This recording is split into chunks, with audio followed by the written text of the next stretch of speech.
أعوذ بالله من الشيطان الرجيم. بسم الله الرحمن الرحيم. وقفينا على آثارهم بعيسى ابن مريم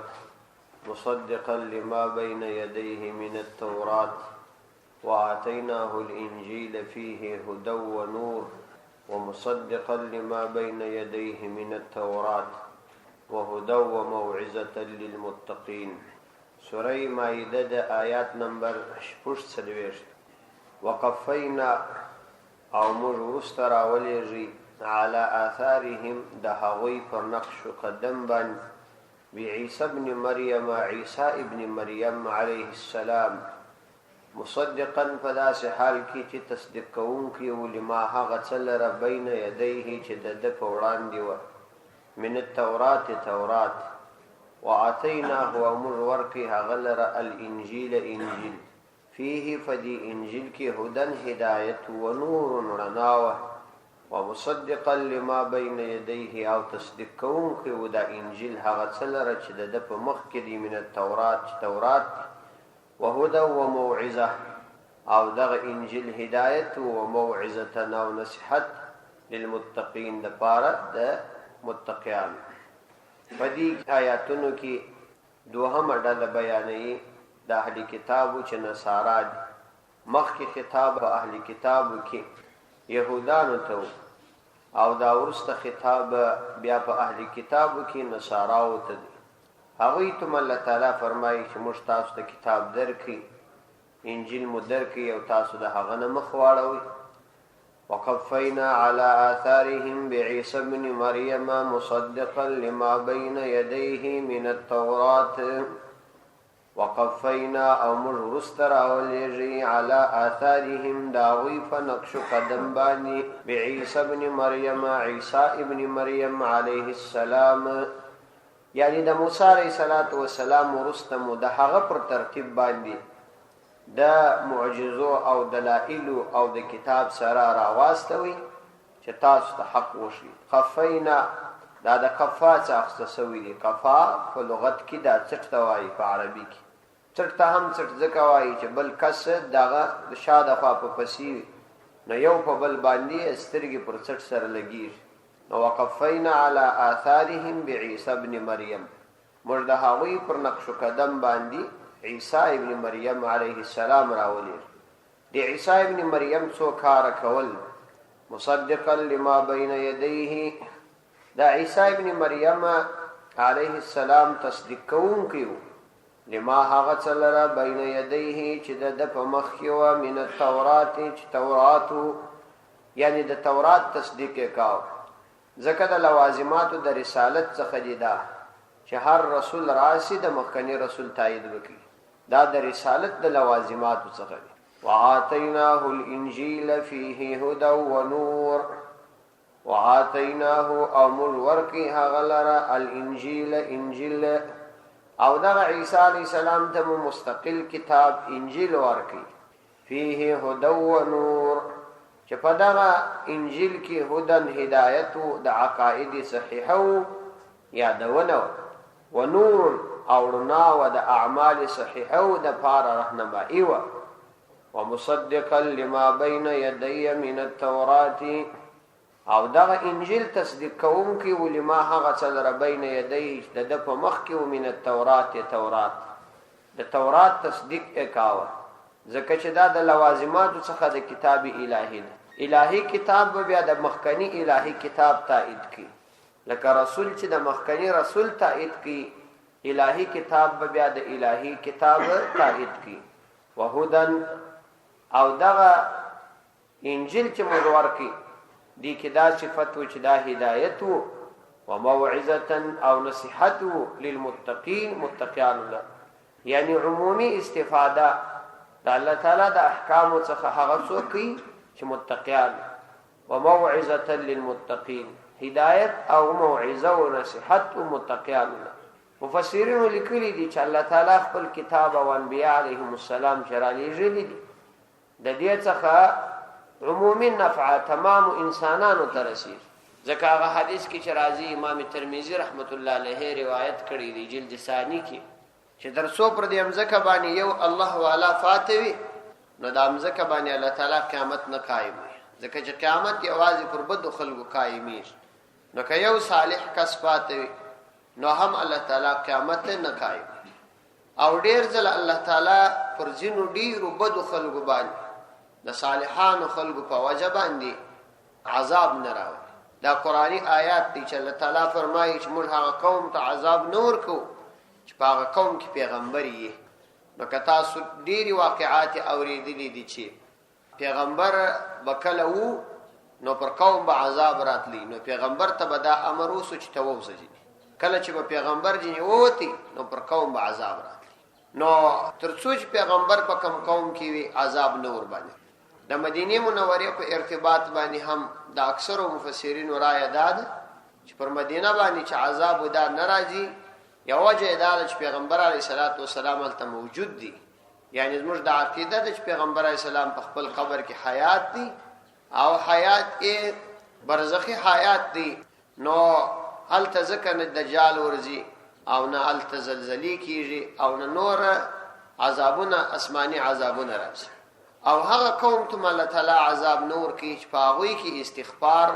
غشتون کې کسان چې د الله تعالی څخه معافي غواړي، استغفار غواړي.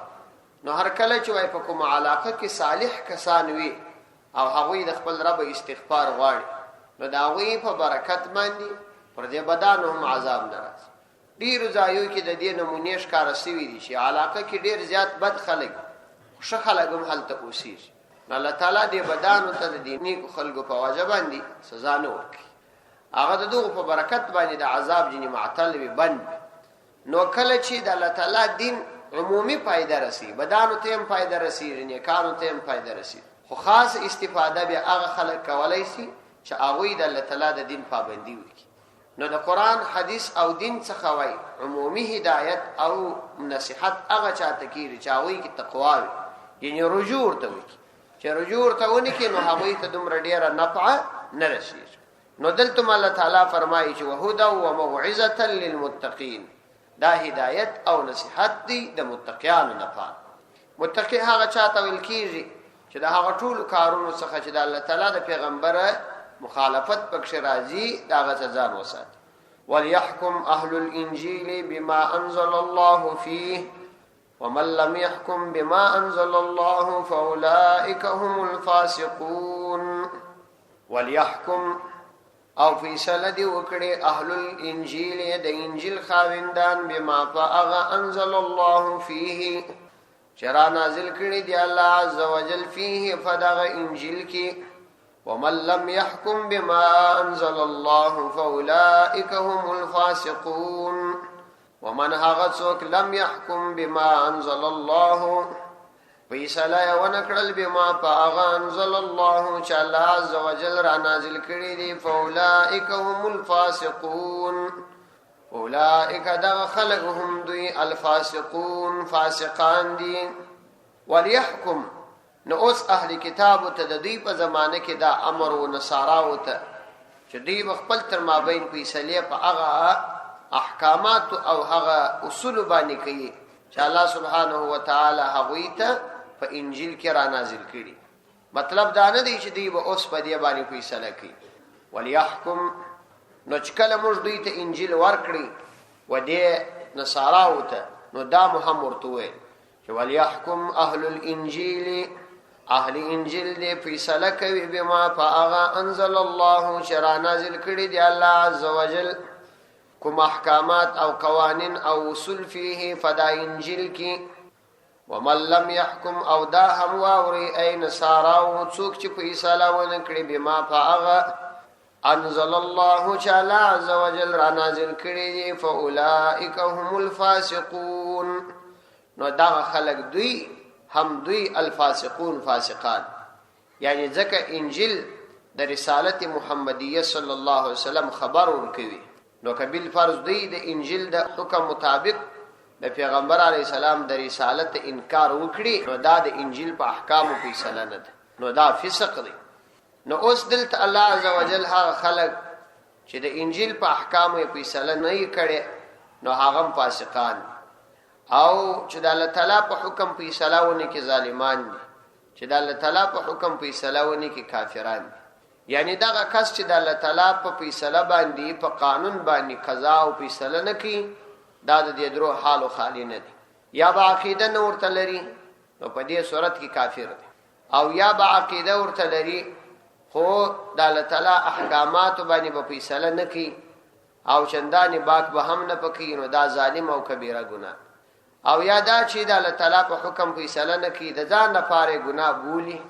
خو یو مجبوری د ځان لپاره بولي دا فاسق دی خو په هر حال کې چې څوک د خدای په کتاب فیصله نه کوي دا یا کافر یا ظالم یا فاسق دی نو اوس قران دغه خلکو ته فاسقان ویلي دي او که یو سړی دغه خلکو امداد کوي کومک کوي او هغوی ترای ورکی او په حکومت کې پر اقتدار راولي نو آیا دا د کافرانو یا فاسقانو یا ظالمانو اعانت ندی او دا کومک ندی او دا د قران د دې آیات مخالفت ندی چې وتعاونوا علی البر والتقوى ولا تعاونوا علی الاثم والعدوان پر سرکشي او د ګناه باندې د چا معاونت مکوي چې کله پښکارا باندې یو سړی د خدای د دې ټولو احکاماتو نافرمانی کوي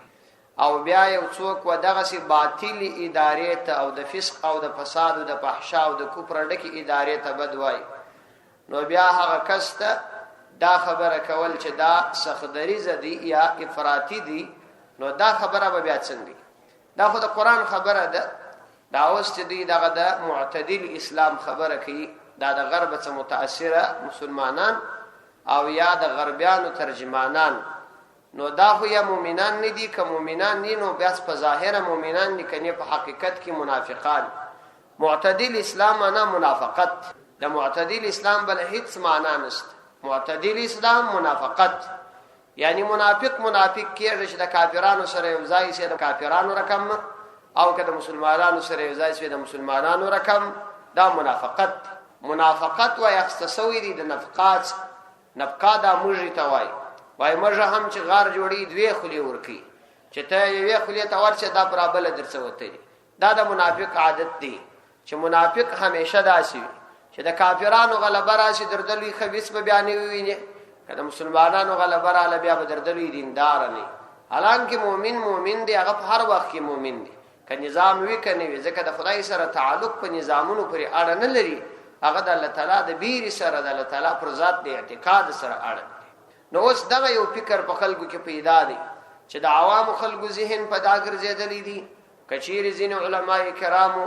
پر زینو مسائل باندې یادونه کول او د کفارو بدیه بیانول نو د دې طبيعت هم دا ور جوړ کړی دی وای دا په دا سیاسي مسائلو کې ډیر کار لري یعنی لکه د سیاست چې د اسلام نه وتلی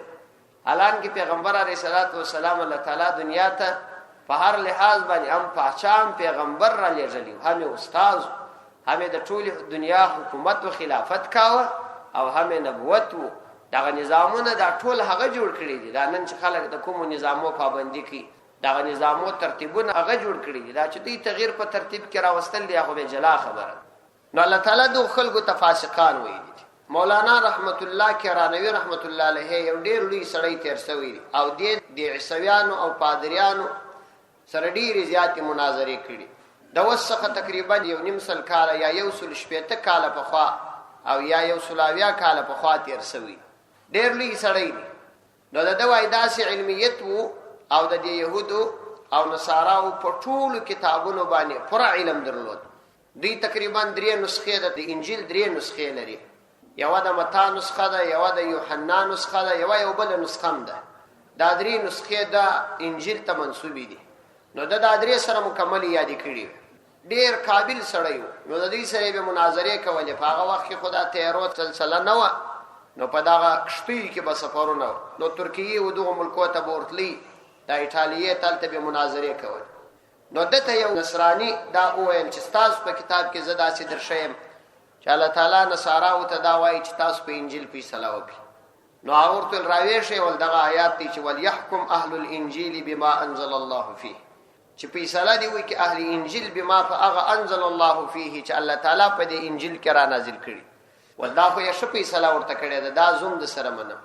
د انجیل څو ورکه ورته راوړل په دې ګردو کې دا خبره راغله د اخري پیغمبر راځي کنه راغله او پاغه کې الله تعالی دا نږدې درته ویلي چې دا پیغمبر را لې اتباع وکي او خپل دین فریږ دي نو د انجیل فیصله کومه ده چې تاسو کوي سید موږ په کتاب کې د اهل انجیل په انجیل فیصله وکړو موږ کتاب خو اهل انجیل ته وایي چې تاسو په انجیل باندې فیصله وکړئ په هغه څه چې په انجیل کې راغلي نو په انجیل کې خدا خبر هم راغلی تاسو ولې فیصله نه پکوي نو هغه خاموش است وليحكم اهل الانجيل بما انزل الله فيه ومن لم يحكم بما انزل الله فاولئك هم الفاسقون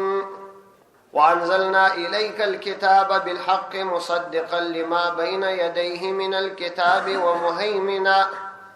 ومهيمنا عليه فاحكم بينهم بما أنزل الله ولا تتبع أهواءهم عما جاءك من الحق وأنزلنا إليك الكتاب او مجرى نازل کی تالر الكتاب کتاب بالحق فحق سر مصدقا فداس حال کی چې تصدیق کوونکی دی لما هغه څلره بین یدیه چې د فمخ کی من الكتاب کتابنا ومهیمنا فداس حال کی چې محافظ دی علیه فدا کتابنا باندې فحکم بینهم بما انزل الله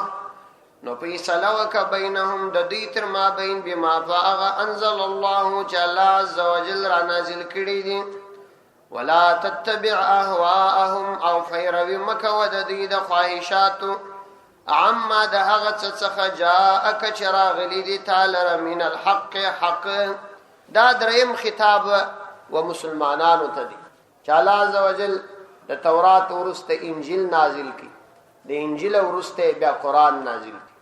او دا قران د همیشه د پاره د انسانیت د پاره اخیری قانون وګرځاو او دا قران د مخکنی کتابونو د پاره مصدق وګړي چې په دغه کتاب سره د مخکنی کتابو تصدیق وس کنه تورات او انجیل چا منل او قران د هغه د منلو یادونه وکړه نو اصل کې دا د قران کرامت دي چې انجیل او تورات یې تایید کړه وانزلنا او د انجیل څخه ورسته مجرا نازل کړي الیک تعالی الکتاب کتاب چې مسما په قران دی الکتاب باندې الف لام داخل کړي دي نو مې نه کیاد مطلب دا دی چې د ټولو کتابو خلاصه پدې کې او دا الکتاب یعنی معلوم دی بل کتاب ستنه په دې زمانه کې ځکه یو شی چې معلوم وي باره نو الته نوم نه یادي نو انزلنا الیک الکتاب نو د انجیل نو ورسته مجرا نازل کی تعالی را الکتاب کتاب یعنی مسما په قران بالحق په حق سره خپل هم صادق کتاب دی او د نور هم تصدیق کی مصدقا لما بین یدیه چې خپل هم د صدق په صفت موصوفه دی او تصدیق کوونکی دی لما هغه څلره بین یدیه چې د په مخ کې دی من الكتاب نور کتابونه الف لام د پاره د استغراق دی او یا د عهد یا غدرو کتابو ته متوجه دی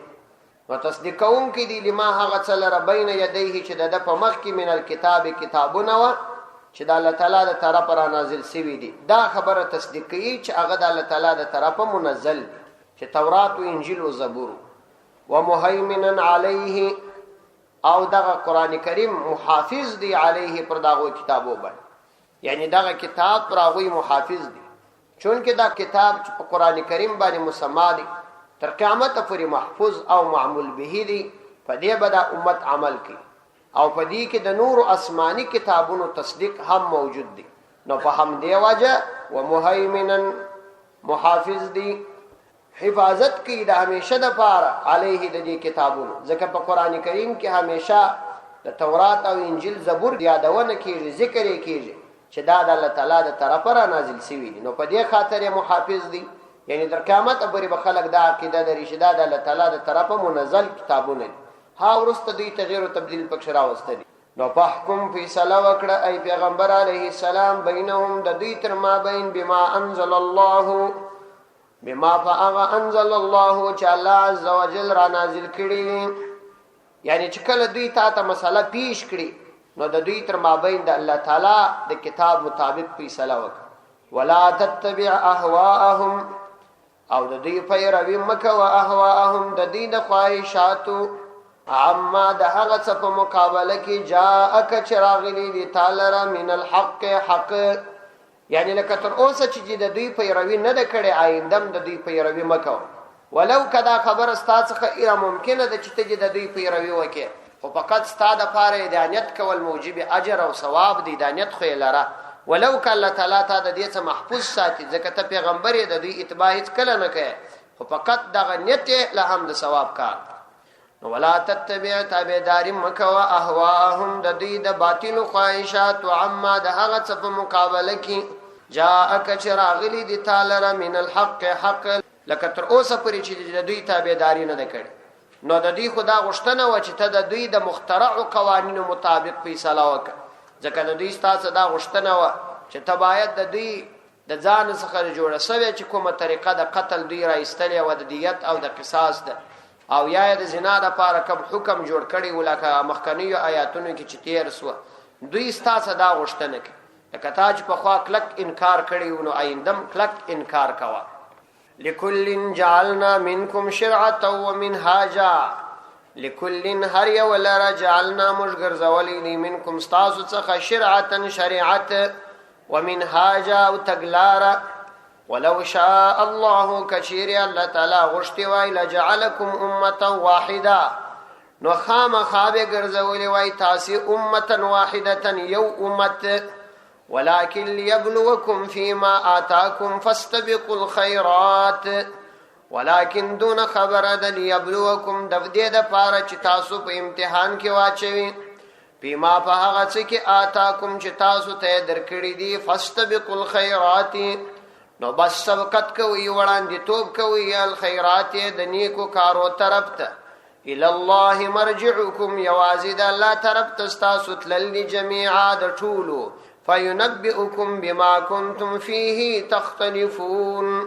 نو دغه الله عز وجل به خبر در کی تاسو لره بما فاغ کنتم فيه چې تاسو واسفاغ کی تختلفون اختلاف مکوي لكل جعلنا منكم شرعه ومنهاج یعنی د اهل کتاب نصارا او ستاسخه د خپل رایو مطابق احکامات غواړي او په تورات باندې او یا په انجیل باندې عقیده لري او استاد کتاب په ارتباط عقیده نه مني او د هغه په ارتباط باندې د منسوخ کېدو عقیده نه لري دا نه مني چې ستا کتاب د هغوی د کتابو د پاره ناسخ وي او هغوی د منسوخ وي نور د هغه د عمل الویدلی وي دا ولې نه مني وجه دا ده چې دوی ته پر دې باندې تعجب دي الان کې دا د تعجب خبره نه ده آیا دا د دین تجدیدیدل یعنی نوی ادیان راتلل تغییر او تبديل پکښ راوستل دا څه د تعجب خبره ده کدنو دغه اهل انجیل د اهل کتابو نصاراو بیا تورات ولی پرې شو دي او تورات موږ د يهودو د پاره راستولی بیا چې کله انجیل را لې هغه منسوخ کی هغه تجدید او تغییر ولی دی قبول کی یعنی مثلا يهودو ته جلا شریعت ورکړسوي او جلا طریقت تورات اصل نصاراو ته جلا شریعت او جلا طریقت انجیل ورکړسوي